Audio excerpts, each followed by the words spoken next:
طلاق کی ایک وجہ گندگی اور ناپاکی ہے۔ اگر آپ دن میں 11 گھنٹے سے زیادہ بیٹھتے ہیں تو اگلے 3 سالوں میں آپ کے مرنے کے 50% چانسز ہیں۔ اگر آپ نے چھینک کو دبانے کی کوشش کریں گے تو آپ کے سر یا گردن میں خون کی نالی پھٹ سکتی ہے اور آپ مر سکتے ہیں۔ اگر آپ کی شخصیت غصے والی ہے تو آپ میں دل کی بیماری کے چانسز زیادہ ہیں۔ رات میں انسان تھکاوٹ کا شکار ہوتا ہے، اس لیے رات کو جو فیصلے کیے جائیں وہ ہمیشہ غلط ہوتے ہیں۔ آنسوں کو روکنے سے دل کے ساتھ ساتھ دماغ پر بھی دباؤ بڑھتا ہے۔ اس سے گریز کریں کیونکہ رونا آپ کی صحت کے لیے اچھا ہے۔ جب آپ کسی سے معلومات حاصل کرنا چاہتے ہیں تو اس کی آنکھوں میں مسلسل دیکھیں۔ شہد وہ واحد خوراک ہے جو کبھی خراب نہیں ہوتی۔ صبح ایک سیب آپ کو چائے کے مقابلے میں زیادہ بیدار کرتا ہے۔ تکیے کے بغیر سونے سے کمر کا درد کم ہوتا ہے اور ریڑھ کی ہڈی مضبوط ہوتی ہے۔ اپنے خوف کا سامنا کرنے کے بعد انسان خوشی محسوس کرتا ہے۔ اگر کوئی شخص کم بات کرتا ہے لیکن جلدی جلدی بولتا ہے تو وہ کچھ چھپا رہا ہے۔ سب سے زیادہ تیزی سے وزن بڑھانے والی چیز آلو کی چپس ہے۔ زیادہ ہنسنے والے لوگ کم ہنسنے والوں کے مقابلے میں زیادہ صحت مند ہوتے ہیں۔ جب آپ کسی کو کسی چیز پر کیل کرنا چاہتے ہوں تو مسلسل کھڑے رہیں۔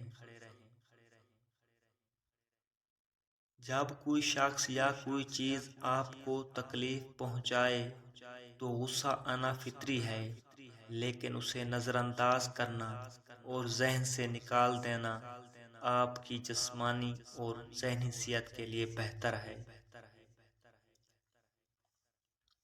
رات کو کی جانے والی گفتگو عموماً سچی ہوتی ہے کیونکہ تھکاوٹ میں انسان جھوٹ نہیں بولتا۔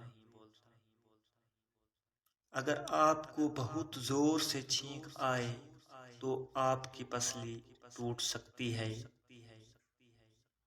جتنی تیزی سے آپ کھاتے ہیں آپ کا وزن بھی اتنی ہی تیزی سے بڑھتا ہے۔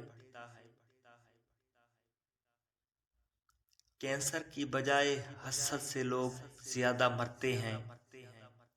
خواتین ان لوگوں کے سامنے اونچا بولتی ہیں جنہیں وہ پسند کرتی ہیں۔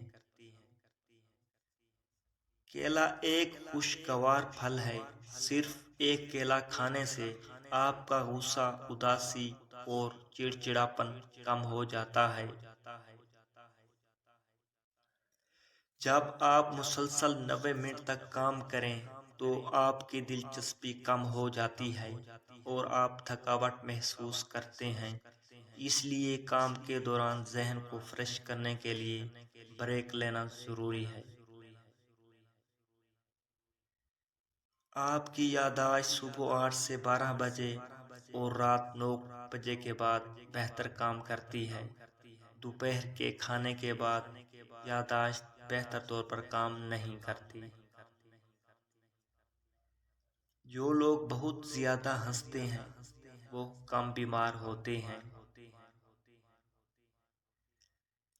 75% خواتین ایسے سوالات کرتی ہیں جن کا جواب وہ پہلے سے ہی جانتی ہیں۔